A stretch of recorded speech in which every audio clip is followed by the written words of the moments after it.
No nii, ahoi ja tere tulemast ja ahoi, käes on 13. episood Udulabori bloogi ja ma tean, viimasest episoodist on üksjagu aega möödas, rohkem kui siin juba 2 nädalat peaaegu, et nii mõnigi on küsinud, kuhu on jäänud Udulabor. Jätkuvalt nagu ikka, Udulabor ei ole kuskile kadunud, ei kao ka kuskile. Vahel võib tekkida pikemaid pause sinna vahele või episoodide vahele või mida iganes, et puhtalt siis sellepärast, et täiskasvanu elu on selline, et vahetevahel lihtsalt ei ole aega tegeleda selliste asjadega, millega tahaks tegeleda. Aga igal juhul see teema kõrvale, mida see kaadrite tagune tegevus tegelikult tähendab ja see nii-öelda täiskasvanu elu. Eks sellega on seotud paljud asjad, on töö tegemine, eks ju, on lapsed, pered, muud asjad, aga on ka igasugused muud põnevad projektid ja tegevused ning tegelikult on midagi huvitavat tulemas, toimumas, midagi väga ägedat on podisemas. Kahjuks ma ei saa sellest hetkel rääkida mitte ühtegi sõna, isegi mitte väikest vihjet anda, aga ma ainult nii palju võin öelda, et see on väga äge, mis toimub, et kui kõik läheb ilusti plaanipäraselt, siis võib oodata midagi väga vinget. Igal juhul sellest edasi, mis siis veel toimumas on, nagu ikka uudised, nagu iga vlog, sisaldab natukene uudiseid, siitpoolt, sealtpoolt piiri. On siis jällegi üks toode, mida me puurime. Eelmisel korral oli selleks siis Sharon nimeline mood ning ka sel nädalal on siis luubi all meil mood. Sel korral siis lausa selline, mis on väga populaarne, väga palju räägitud, on sellest igal pool, kiidetakse päris kõvasti ja nii edasi, et siuke väga selline flashi asi ja või flashi võib-olla on vale öelda, aga ühesõnaga väga popp seade. Siis on loomulikult nädala vedelikud ning kindlasti leiab ka vaataja küsimuse, ma usun, et jah, kõike on täiesti uut nii-öelda varem mitte proovitud seadet sel korral ei ole kahjuks, aga mis siis? Ma arvan, et meil materjali on, millega tööd teha. Nii et ühesõnaga jah, mis seal ikka, liigume siis sujuvalt edasi ja liigume siis kõigepealt sinna, kus on muidugi uudised. Nii, uudised. Uudistes täna tuleb siis natukene juttu sellest, mis Eestis toimub, ehk kes siis veel ei ole kursis, siis aktsiis on väga pädev teema hetkel ning nüüd siis on lõplikult teada ja paigas, et aktsiis on tulemas, sellest ilmselt ei ole mitte kuidagi pääsu, on sellest vist juba räägitud, olen seda ise juba rääkinud, aga nüüd on see raudpolt kindel, et aktsiis tuleb, vähemalt praeguse seisuga ja 2018 hakkab ta siis kehtima ja praeguste numbrite kohaselt on siis 0,2 eurot ehk 20 eurosenti milliliitri kohta, kui toode sisaldab nikotiini. Nii et jah, asi läheb kalliks, asi läheb väga kalliks, tõenäoliselt saab selle põhjal siis ka näha väga reaalselt tagasilööki selle koha pealt, et kui paljud suitsetajad otsustavad mitte e-sigareti peale või veipimise peale üle tulla, mis on oluliselt vähem ohtlik sinu tervisele kui suitsetamine, puhtalt sellepärast, et see on lihtsalt liiga kallis lõbu, odavam on jätkata suitsetamist. See on siis üks asi, mis on siis nüüd kindel nagu fakt. Teine uudis on siis nüüd aktiivselt on siis hakatud Maksu- ja Tolliamet siis nüüd aktiivselt on käinud reidimas erinevaid ettevõtjaid, kes siis veibindusega tegelevad, et kontrollida siis seadustele vastavust, ehk siis 10 milliliitri neid pudeleid, eks ju, maksimaalne kangus ja nii edasi. Ja just oli siin Delfis või kuskilt ta käis läbi, Krimis oli siuke äge uudise klipp, kus siis räägiti natukene sellest, kus Tallinnas avastati, seal oli väidetud kodustes tingimustes nii-öelda villimisvabrik, aga tõde minu teada on see, et tegu oli täitsa reaalse poe tagumise siis ruumiga, kus seda tehti, et erinevad siin osavad netidetektiivid on siis suutnud läbi hammustada suurendatud piltide ja muude pealt. Ühesõnaga, et tegu olevat olnud siis Happy Juice'iga, et logod nende pudelite peale, kleepsude peale, mis seal videos näha oli, et viitavad siis sellele, et Happy Juice'iga oli tegu. Kas see on kindlalt tõde või mitte, seda ei oska ma öelda.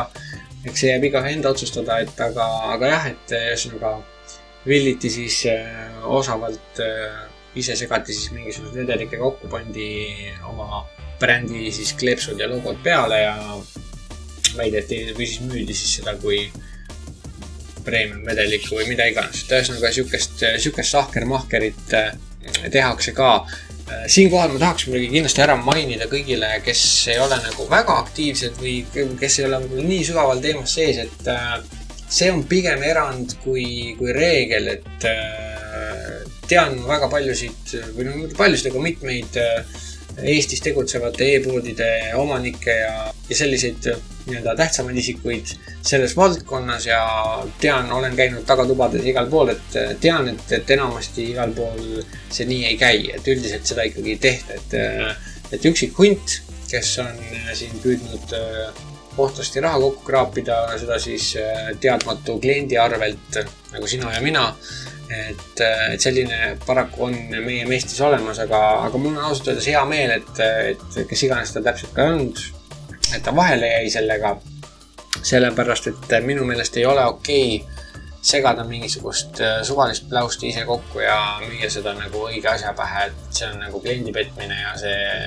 on kindlasti ka terviserisk, et veipimise eesmärk, ainus ja põhiline eesmärk on ikkagi terviseriski vähendamine, tuues siis ohtlikud nii-öelda tubakasuitsu pealt inimesed üle asja peale, veipimise peale, mis on kordades vähem ohtlik ja sellised tegelased, kes niisugust huvitavat nalja teevad, mis ei ole tegelikult naljakas, rikuvad seda eesmärki kõvasti, et hea meel, et vahele jäi, eks oli arvata, et juhtub see nii või naa.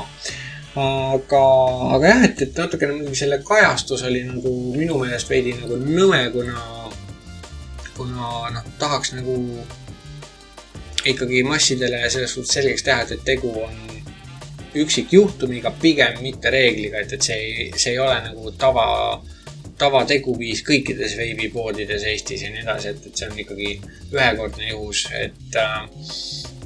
ning et pluss muud detailid, et ma ei hakka nendesse hetkel süvenema, et kes ei ole seda veel näinud, lingi leiab kindlasti alt ja sealt saab lugeda.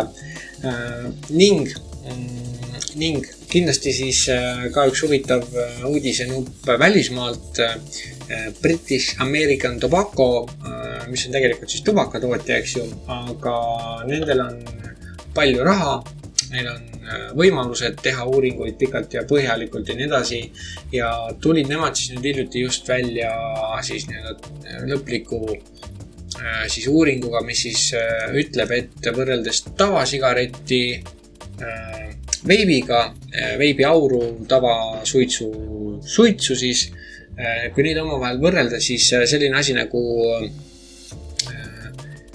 keha võime parandada haavu, ehk siis kui sul on näiteks sisemised haavad, ütleme mikrohaavandid või mis iganes, et kui sa oled suitsetaja, sul kopsudes on mikrohaavandid mingisugusest asjast, mis iganes need siis ka ei ole, siis need haavandid ei parane, puutudes kokku tubaka vingusuitsuga.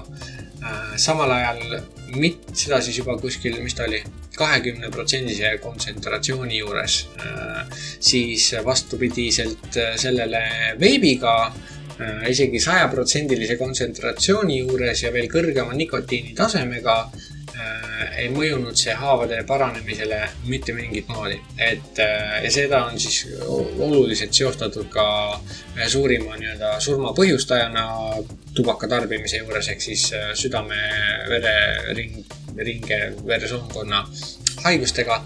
Et seda asja siis veipimine ei põhjusta, et see on nüüd nagu kindlalt paika pandud ja see on igati tore uudis, et järjest ütleme kõik sellised suuremad uuringud, mis on välja tulnud, mis väidavad, et veipimine on seda või teistpidi või kolmandat pidi halb, on järjest kuust kuusse, nädalast nädalasse, aastast aastasse ümber lükatud ja nüüd mind eriti praegu huvitab ja ma olen nagu ootaval seisukohal seoses siukse uudisega, mis siin mingi aeg tagasi just keegi kisas välja, et veipimine põhjustab samasugust DNA kahjustust nagu suitsetamine, mis võib siis viia väidetavalt vähitekkeni, et ma huviga ootan, et keegi samamoodi jõuaks siis nagu selle asja täiesti tuumani välja ja selgitaks välja, kas see vastab tõele. Et mina nagu väga ei tahaks seda uskuda, et veipimine põhjustab samamoodi DNA kahjustust nagu suitsetamine. Aga mis seal ikka, tuleb oodata, kuni need asjad korralikult siis läbi vaadatakse ja tehakse vastav uuring selle kohta. Vot nii, sellised on selle nädala uuringud, uudised ja kõik muu. Lingid leiab alt, nagu ikka. Mis siis veel? Hetkel mul ei olegi vist midagi sellesse segmenti rohkem panna, kuna nii palju on toimunud ja mul pea pulki täis natukene, aga ma loodan, et annate andeks, võib-olla siis saab selle võrra natuke lühema episoodi sel korral teha, ei pea nii kaua siin istuma. Igal juhul, mis seal ikka, liigume siis edasi sinna segmenti, mida üldjuhul kõige rohkem vaadatakse, mis on kõige huvitavam võib-olla ja selleks on siis veibikraam.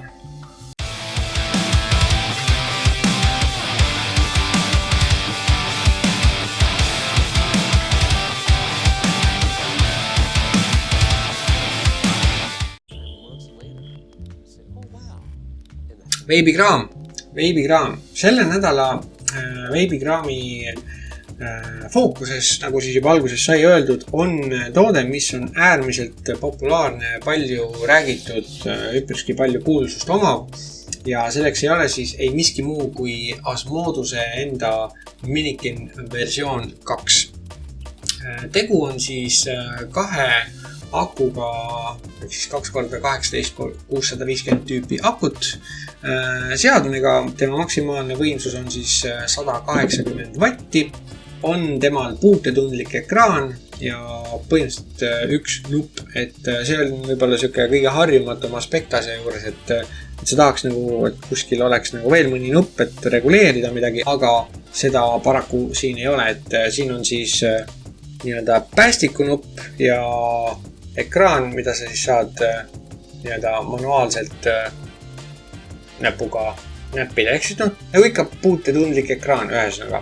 Mille poolest siis ta nagu erineb teistest ja mis temaga nagu nii erilist on, miks ta nii kuulus on, miks tast nii palju räägitakse, miks teda üldjuhul kiidetakse, on kindlasti võib-olla selline põhiargument enamuse jaoks, kes on vähegi suuremad fännid, on see, et tal on nii-öelda oma originaalne kiibistik sees, mis pidi olema siis äärmiselt täpne, väga kiire ja nii edasi, ühesõnaga veibi kvaliteeti mõjutab siis mingil määral rohkem paremuse suunas kui paljudki teised tooted, et siin puhul üks asi, mida ma võin kohe kindlasti öelda, et selle täpsuse osas ma ei oska väga kommenteerida, kuna mul ei ole vastavat tehnoloogiat, seadmeid ja asju, millega kontrollida, kui täpne ta on versus teised asjad, et nii palju ma võin öelda, et hetkel mul siin sees on Dual Fused Claptonid, olid vist Dual Fused'id, Dual Fused Claptonid, Nichrome'i ja Kantali siis ristsugutisena ehitatud ja nende lõpptakistus tuli 0,18 siis kahe koili puhul.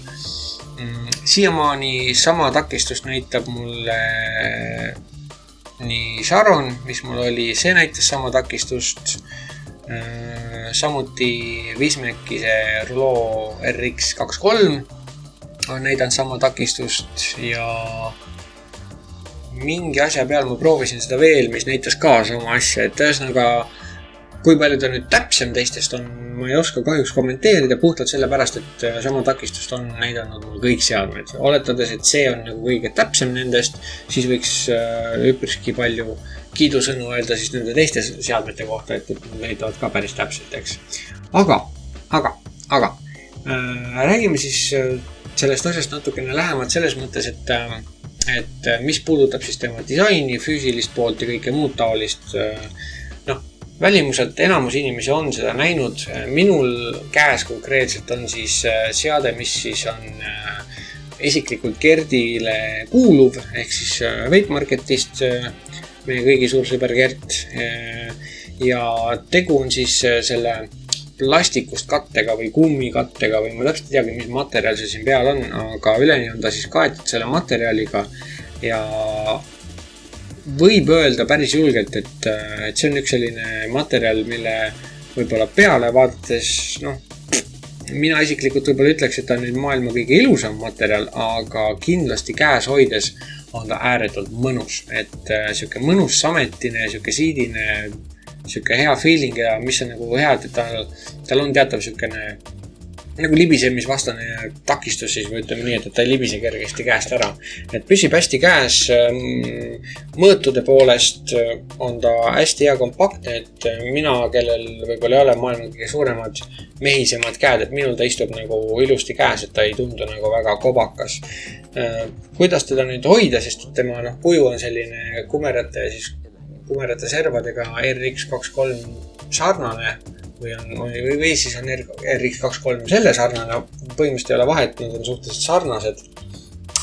Ja siin on nagu kaks viisi, kuidas seda võib-olla kõige mugavam on hoida, et üks variant on hoida teda üleni nii-öelda peos, aga siis ta ei ole päris täpselt nagu käe järgi, enam-vähem ütleme nii, et sa võid seda hoida siis nagu, ma ei tea, sulgpalli, reketit või mis iganes toetades pöidlaga siia taha, minul ta istub väikse sõrme otsas ja tavaliselt ma enamasti kasutan näiteks RX23 ja kasutan sellisel viisil hoides seda niimoodi. Sellega kaasas käib ka üks väikene probleem, millest me hetke pärast räägime ja ühtlasi teine variant hoida siis sedapidi, mis on siis nüüd see probleem, millest ma kohe varsti räägin, on põhjus, miks ma nüüd hoian seda seadet rohkem sedapidi. Ja see ei ole võib-olla kõige mugavam asend, aga nii ta vähemalt toimib hästi. Lisaks sellele tehniliste detailide poolest väga palju midagi muud rääkida ei ole, võib-olla see, et takistusvahemik on tal vatirežiimis 0,1 ohmi kuni 2,5 ohmi. Laadimine USB august on tal siis balansseeritud 5 voldi peal ja 1 amprine laadimine, nii et ei ole kõige aeglasem, suhteliselt kiiresti laeb. Sisse välja 5 nuppu vajutust, nagu on nii-öelda klassikaline enamus seadmetel. Ja selleks, et menüüsse siis saada ja midagi siin timmida, siis vajutad näpu lukku, mis aeg-ajalt ei taha maha tulla.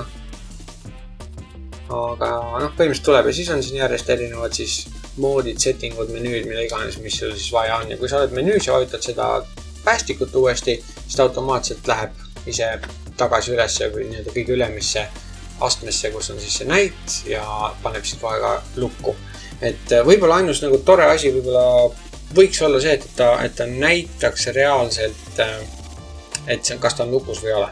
See võib-olla oleks ainus selline väike muutus, mis võiks sinu juures olla. Aga iseenesest ei ole see nagu maailma lõpp, et kui seda ei eksisteeri.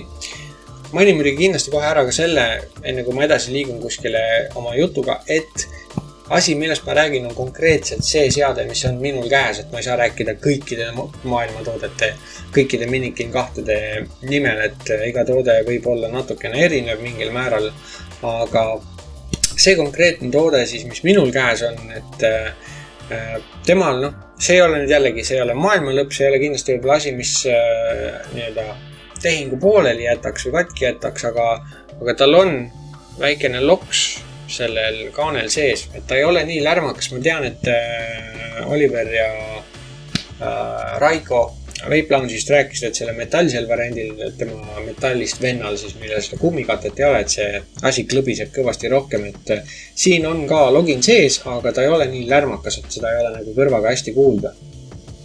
Et väga-väga nibin-nabin. Siis kui üleüldiselt plussidest rääkida, mis räägib selle toote kasuks, minu arvates on kindlasti üks asi see materjal, see on hästi mõnus käes, ta on nauditav on hoida, siis suurus kindlasti, ta on suhteliselt kompaktne ja siukene, et ka väiksema käega mees saab seda suht hästi käes hoida. Raskus, see on siuke nii ja naa, see võib olla nii positiivne kui negatiivne, et ta on üpriski selline kaalukas, et selline konkreetne kaal on tal juures, et mõndadele meeldib, mõndadele ei meeldi. Minul üldiselt väga vahet ei ole, kui ma nüüd väga aus olen, et on kaalub küll, aga otseselt vahet ei ole. Mina enamasti kannan oma moode kotis ja kotis tavaliselt siis mingis kaitsvas kotis, mis iganes. Ma vist olen näidanud ka, kuidas ma kannan selliseid moode, mis on võib-olla sellis, mida ei tahaks väga ära rikkuda. Siis mis kindlasti on ka positiivne veel on see, et jah, lööb ta kiiresti, kui sul on temp ette seatud või vatt ette seatud ja sa nuppu vajutad, siis ta lööb kiiresti, et sul ei ole seda pikka delay'd, mida sa pead ootama, et ta nagu tuurid üles võtaks. Nüüd miinuste poole pealt, mis minule siis on silma jäänud, et on mul olnud circa kuskil 2,5 nädalat praktiliselt siis igapäevases kasutuses ja negatiivsete asjade poolelt nagu on võib-olla sellised asjad, mis mina välja tooks. Esimene asi, see kaane liikumine, see on suhteliselt subjektiivne asi, et keda häirib, keda mitte. Mind otseselt see ei häiri, et see on nagu nii vähe ja vajab natukene jõudu, et seda liigutada. See on siuke subjektiivne miinus.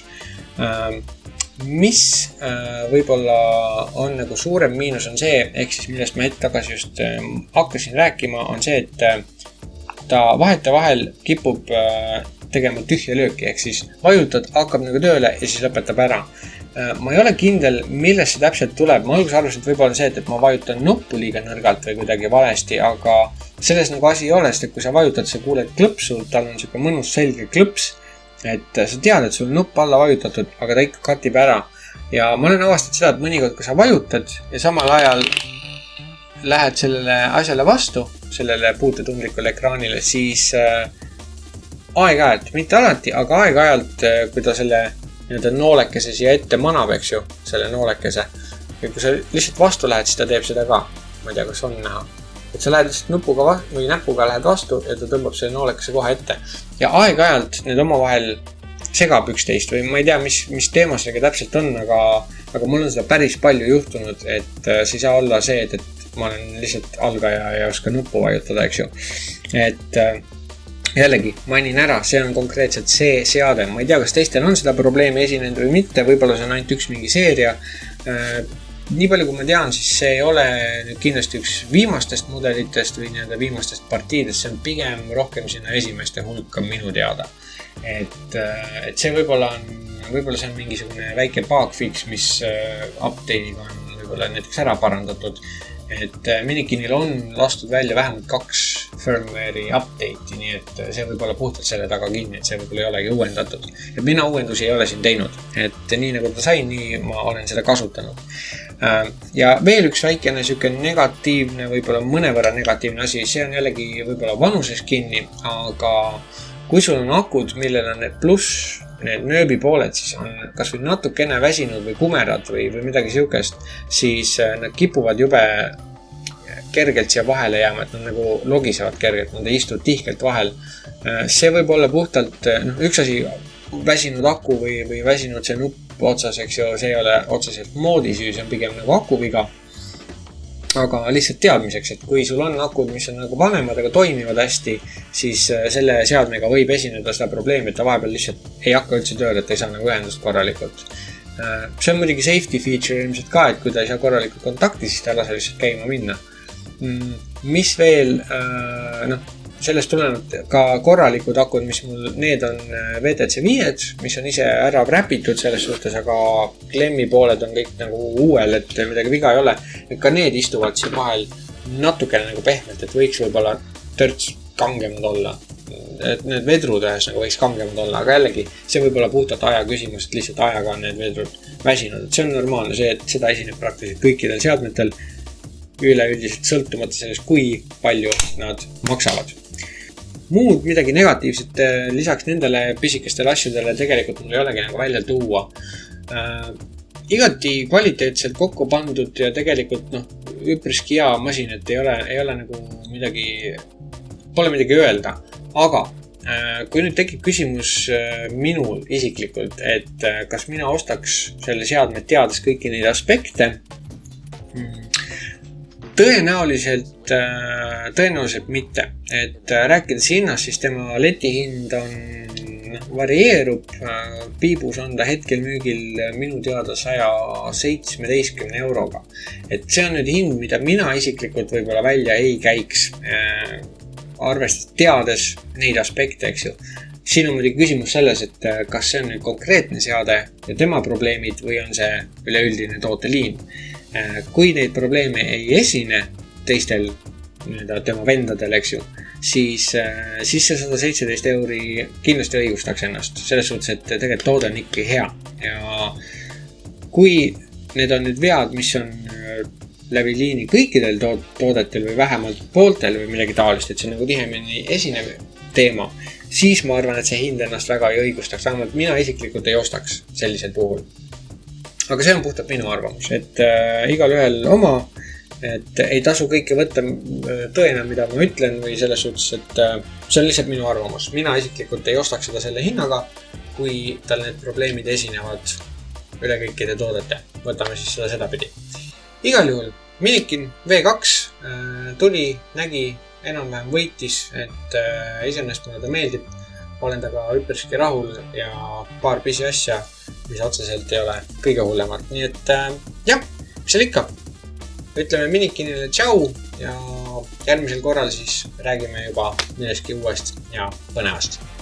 Igal juhul, aida!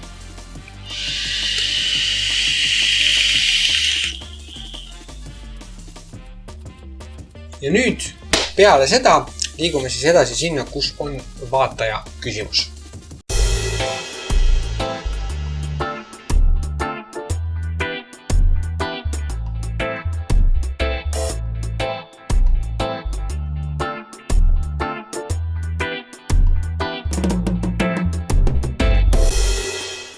Vaataja küsimus. Sel korral on meil vaataja küsimuseks kohe, kes meil vaataja küsimuse küsis. Nii, sel korral on vaataja nimega Jaanus ja Jaanus küsib siis nii. Tere, mis vahe on erinevatel akudel ja millised on head akud? Tänan ette, Jaanus. Okei. Suhteliselt laia ampluaaga küsimus. Mis vahe on erinevatel akudel? Akudel on väga palju erinevusi, alates nende pinge taluvusest, ehk siis palju ampreid nad kannatavad, kuni siis selleni välja, mis on nende mahtavus, kuni siis selleni välja, milline on nende täpne keemiline koostis, ehk siis kui palju või kui suur on sisetakistus näiteks suuremate koormuste all. Jah, akudel on endal olemas ka takistus sees, et mida suuremat koormust nad kannatama peavad, seda suuremaks läheb see sisetakistus. Et seda asja nimetatakse battery sag'iks, ehk siis aku on suurema koormuse all jõuetu, et ta ei jõua nii palju välja pumbata, kui ta paberi peal siis peaks seda tegema. See on võib-olla selline väga kokkuvõtlik variant sellest, mis erinevus on akudel. Lisaks tootjad ja nii edasi, et pluss jah, mõõdud, suurused, eks ju, akud on erineva suurustega ja nii edasi. Et erinevusi on, kui sa nüüd küsid, et millised on head akud. See on nüüd niisugune, ütleme, poolik küsimus, et pigem oleks võib-olla küsida õige, millised on head akud minu vajaduse jaoks ja sõltuvalt sellest, mis on su vajadus, oleks võib-olla lihtsam seda nagu öelda, et kui sa otsid akusid, mis kannataks võimalikult palju koormamist, et sa tahad nagu väga madalaid ehitusi, kasutada väga madalaid takistusi ja väga kõrgeid vatte, siis kindlasti head akud on akud, mis kannatavad võimalikult kõrget ampri koormust, et näiteks VTC 5, VTC 6, 6 võib-olla ei ole kõige parem, ütleme VTC 5, VTC 5A, need on siis Sony akud. Samsungi seerias 25R on kindlasti ja LG HE4 oli päris korralik. et see on nagu üldine nii-öelda võib-olla selline list, et ühesõnaga akud, mis kannatavad kõva amprikoormust, on need akud, mis on siis sinu jaoks head, kui sa tahad madalaid takistusi ja kõrgeid vatte kasutada. Kui see ei ole sinu jaoks võib-olla primaarne, vaid pigem on see, et sa tahad võimalikult pikka eluiga, no siis kindlasti sinu jaoks on head akud need, mis on vähemalt keskmise taluvusega, aga suudavad siis võimalikult palju milliampertunde kasutada. Siinkohal mainin kindlasti ära, et tänase seisuga 18650 tüüpi akude seas ei ole maailmas ühtegi akut, reaalset akut, mis oleks üle 3500 milliampertunni. Et kui on, siis tõenäoliselt on see ülepingutatud number, et see ei vasta tõele. Et üldjuhul enamasti on 3500 on niisugune kõrgeim piir 18650 akudel, mis on nagu reaalne, et mida nad enam-vähem suudavad välja anda. Aga see muidugi tähendab seda, et siis see aku tõenäoliselt ei ole väga võimeline seal võib-olla kuskil üle 8 kuni 12 ampri kannatama, et see tähendab, et sa ei saa väga madalaid takistusi kasutada. Et see on võib-olla väga selline kompaktne kokkuvõtlik vastus sellele küsimusele. Kindlasti, kui sul on segadus või sa ei tea, mida sa täpselt, millist akut valida, siis kõige parem on mine ikkagi kuskile asjalikku poodi, kui sul vähegi see võimalus on. Kui sa kuskil Tallinna kandis oled näiteks e-Beep, Vape Lounge, mida iganes, Levial ei ole ka üks poodi, neil on ainult e-pood, aga Tõnis on täiesti olemas ka online'is, et tema käest võib küsida nõu ja ma usun, ta võib ka aidata, et ühesõnaga kindlasti küsi reaalselt poes või kus iganes näita oma seadet, mis sul on, ütle, mida sa täpselt tahad ja sulle tegelikult antakse nagu suhteliselt adekvaatset nõu. Kui sulle müüja ei oska seletada täpselt lahti, ei oska sulle head nõu anda, mida sul vaja on, siis pigem ära kuula teda üldse, et see on niisugune asi, kus sa pead nagu, sa võib-olla ei tea ise, mis sul vaja täpselt on, sa tead, mida sa tahad, aga sa ei tea, mis sul vaja on, eks ju, siis kui müüja ei oska sulle seda ilusti selgeks teha, siis ei tasu seda müüjat väga tõsiselt võtta, et see on niisugune oluline asi, mille peab teadma, et akuohutus on jätkuvalt kordan väga tähtis asi. Aga igal juhul minu suu kuivab, ma teen ühed kiired lonksud ja siis, mis siis on?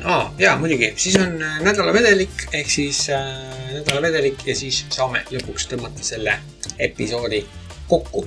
Igal juhul, lähme siis sinna, kus on nädalavedelik.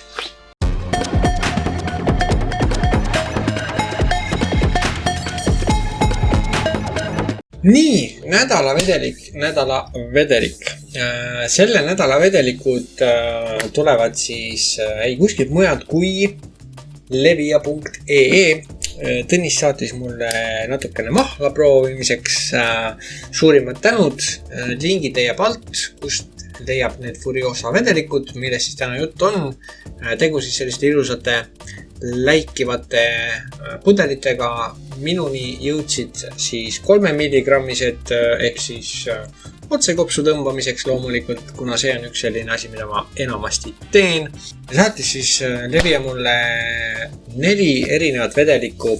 Nendega on siis nüüd selline lugu, et ma tahtsin algselt teha nii-öelda esmamuljena seda, ehk siis ei proovinud ennem kui otse kaamera ees, et siis nii-öelda mingisugune emotsioon võib-olla sellest emotsioonitust näost välja pigistada, aga kuna see vahe venis natuke pikaks 2 episoodi vahel, siis veipar nagu ma olen, ei suutnud ma oma sügelevaid näppe tagasi hoida väga pikalt ning proovisin nad kõik lõpuks ära. Aga see ei tähenda seda, et ma ei saa nendest rääkida üksipulki ja pikalt ja laialt, võib-olla pikalt ja laialt mitte, aga igal juhul üksipulki ikkagi. Mis siis mul siin valikus on? 4 vedelikku on. Furiosa liinist on nad kõik ja tegu on siis selliste asjadega nagu Dragon Cloud, Lava Drops, Ice Beam ja Jungle Trouble. Alustame siis kuskilt otsast pihta. Räägime siis kõigepealt Dragon Cloudsist, ehk siis see on siis see vedelik. Kõik nad on, kui ma nüüd ei eksi, on 90 VG, ehk siis need on hästi paksud. Seda on näha ka, et ta on tõesti siuke siirup. mis tähendab seda, et ta annab rohkem auru, ta on siidisem, pehmem kurgule ja igati selles suhtes nauditav asi. Mis on siis Dragon Cloudi portfoolio? See on siis nektariini, piimakokteil, maasikas ja hommikusöögi elbed. See on kindlasti üks selles seerias, mis mulle väga meeldib, et ta on niisugune mahe. Ta on kergelt puuviljane, aga ta ei ole selline näkku kargav magusus. Et magus on ta küll, aga ta on pigem selline pehme.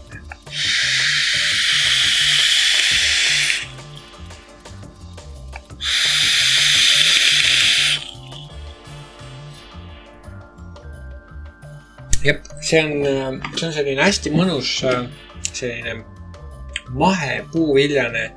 Võib-olla seda hommikusöögi elbe värki ma väga nagu ei tunne või mina seda nooti nagu ei taba, et nagu ikka ma kasutan Kuhn 22 RDA-d selleks, et maitsta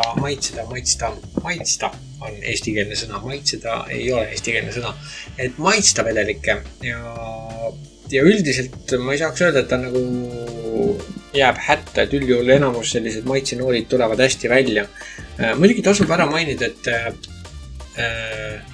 tugevus, vati või see võimsus mõjutab ja veibi kuumus, temperatuur mõjutab maitset. Et mõned maitsed on siuksed, mis tahavad pigem jahedamat veipi, mõned on siuksed, mis tahavad päris kõvat kuuma veipi. Üldjuhul praktika näitab seda, et mida rohkem on sellist koogi, küpsise, mis iganes noote, teemasid, asju, seda kuumem see veip peab olema, et sa saaksid seda õige noodi kätte, et jahedamad veibid miskipärast ei kanna seda küpsetise maitset või seda nooti ei kanna väga hästi välja. Igal juhul jah, et antud juhul seda siiriali ma väga ei tunne, võib-olla jahedama veibiga oleks ta natukene prominentsem. Igal juhul halb ei ole ta üldse, ta on hästi-hästi mõnus, mulle äärmiselt meeldib. Furiosa minu jaoks on suhteliselt tundmatu nimi, sellest mina nagu juhuslikult nägin seda esimest korda piibulettidel ja nüüd siis juhuslikult jäin juttu ajama, siis üks asi viis teiseni ja lõppes asi sellega, et need vedelikud minu laual on, aga jah, igal juhul Dragon Clouds on kindlasti üks selline asi, mida ma julgen soojalt soovitada, et ta on siuke hea mahe, daily veip täiesti rahulikult päev otsa, no problemo. Aga liigume siis järgmise juurde, vahetame vati ära ja paneme järgmise maitse sisse. Nii, järgmine pretendent on siis Lava Drops. Lava Drops on, mis ta on? Ta on draakonivili, apelsin, jäine apelsin, okei, ja papaia.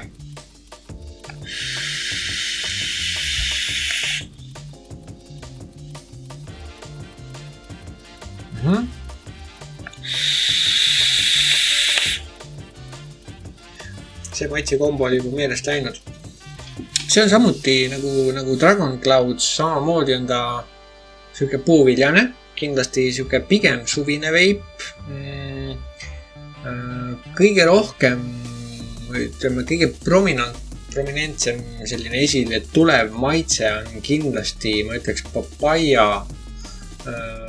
Draakonivilja magusust on natukene tunda, sellel on siuke hästi iseäralik maitse, et seda on natukene tunda. Apelsini, ma ütlen ausalt, ma väga ei taju. Apelsini on suht vähe nagu tunda, mina hetkel nagu ei taba seda ära nii väga. See papaia on suhteliselt nagu üle teistest ja on tunda kergelt seda kulada efekti, ehk siis seda natukene siukest õhulisust või jäisust on, aga see ei ole nagu siuke tugev jäisus, et siuke õrn noodikene kuskil all, et teeb ta selliseks hästi selliseks õhuliseks, et samuti suvine maitse. See on võib-olla, ütleme, mõni kriips natukene võib-olla vähem meeldib kui see Dragon Clouds, et Dragon Clouds on siuke puhtam nagu puuviljaline kokteil nii-öelda.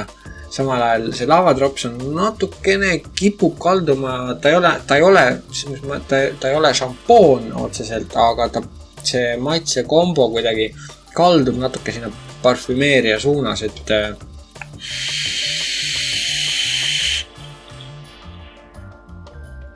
see vedelik on kindlasti selline, mida mina pigem tõmbaks paagist.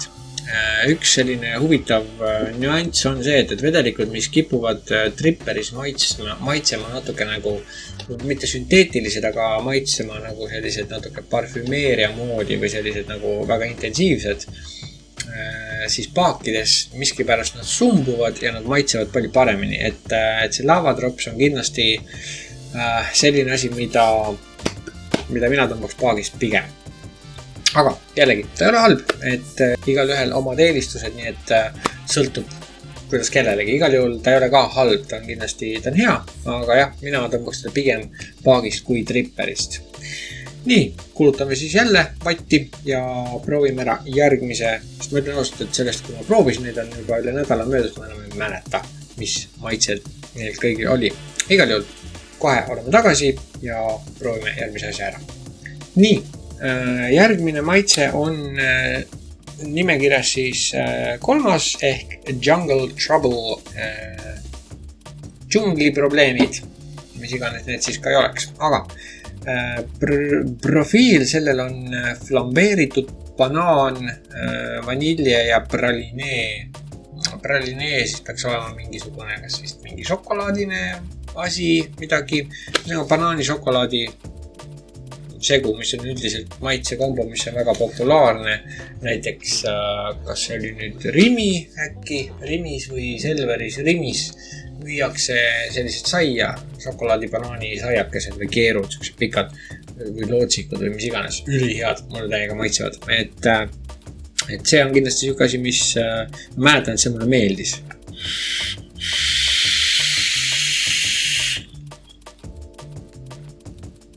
Jah. Seda banaani küpsetatud banaani maitset on väga hästi tunda.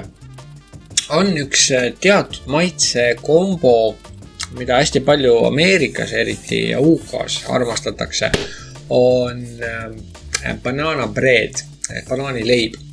Ma olen proovinud erinevaid variante, no üldse ei meeldi.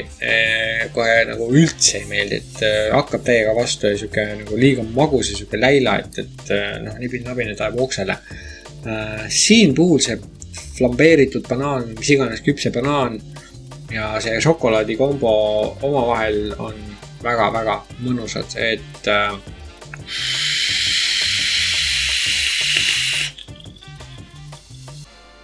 mäletan, sellega oli hästi naljakas.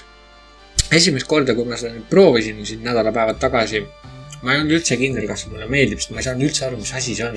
Et ta tundus nagu huvitav, tundus nagu suht nagu mõnus, aga samas nagu midagi imelikku, see banaanileiva noot kuskilt tagant ajust voolus välja ja nagu ma ei olnud nagu kindel, kas on see või ei ole, et nagu kahe vahel olin. Ja siis, kui ma lugesin seda kirjeldust ja nägin seda, et see on ikkagi pralineega nagu šokolaadipõhine ja see flambeeritud banaan, blablabla, mis iganes.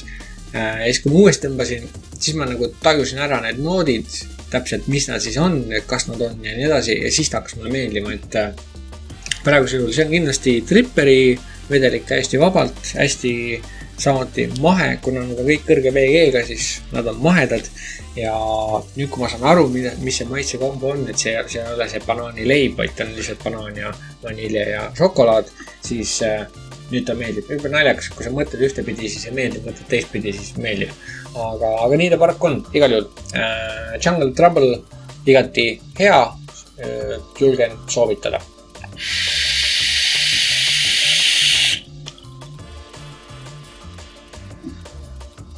Ning viimane vedelik selles liinis on nimega Ice Beam. See on nüüd kompott õunast, viinamarjast, mündist ja siis tugevast nii-öelda jää siis või selles jäälisusest ice ehk siis maakeeli põhimõtteliselt hästi palju kulaadat. See on nüüd ainus vedelik, mida ma ei pane siia tripperisse, mida ma ei proovi teist korda, kuna see on mega jäine asi. Seda õuna oli, ma tean, seda õuna oli seal maitsta, oli seda tunda, viinamarja, natukene ka, aga see on mega jäine ja ma seda teist korda ei proovi puhtalt sellepärast, et mina ei ole väga mentooliste ja jäiste asjade fänn, mulle need eriti üldse nagu ei meeldi. Kui on see Culada efekt natukene kuskil all, et ta teeb seda vedelikku õhulisemaks, hästi natukene, siis on ta okei, aga kui ta on siuke ka prominentne, siuke nagu see tumesinine, see müntose komm ja isegi 2 korda kangem on ju, siis mulle see kahjuks ei sobi, aga see ei tähenda seda, et ta oleks halb vedelik. Maitsed on selles suhtes suhteliselt nagu paigas, et kui sa oled nagu mentooliste või selliste õhuliste, tugeva õhulisuse selliste vedelike fänn, sulle meeldivad siuksed asjad, siis ma arvan, et sulle võib see meeldida. Et mina isiklikult ei ole kahjuks selle fänn, aga sellegi poolest, kui sulle meeldivad väga-väga tugeva õhulisusega asjad, siis soovitan seda Ice Beami kindlasti proovida ära vähemalt, et see võib olla rohkem siis sinu teema. Igal juhul, sellised need 4 vedelikku on, 4-3 on minu silmes suht võitjad. Need ei ole kusjuures üldse kallid vedelikud ja vastavad kõik ilusti TPD nõuetele, hoiatused, värgid on peal, 10 pudelid, nii et minu jaoks täiesti done deal, et vahele nendel asjadel, mida ma üldjuhul veibin, on need asjad väga mõnusad, et eriti suvisel perioodil siuksed puuviljased, troopilised segud, asjad on mõnusad. Võib-olla see Jungle Trouble, see šokolaad flambeeritud banaanvärk, ja see on võib-olla pigem siukse jahedama ilma veip, ma ei tea, kuidas kellelegi, mina miskipärast seostan maitsepukette ilmaga, siis jah, igal juhul see võib-olla ei ole siuke päris sooja ilma jaoks, aga igal juhul 3-4 on sellest minu silmes on väga head, et kindlasti tasub uurida. Igal juhul levia.ee-st neid leiab, tšekkige järgi, lingi leiab alt, nagu ikka, ning suurimad tänud muidugi Tõnisele siis nende saatmise eest mulle. Et igal juhul sellega tõmbame veebi saate episoodi kokku. Ma ei tea, mida see tähendab, aga igal juhul ma tänan teid vaatamast. Ma tänan, et olite taas kord minuga.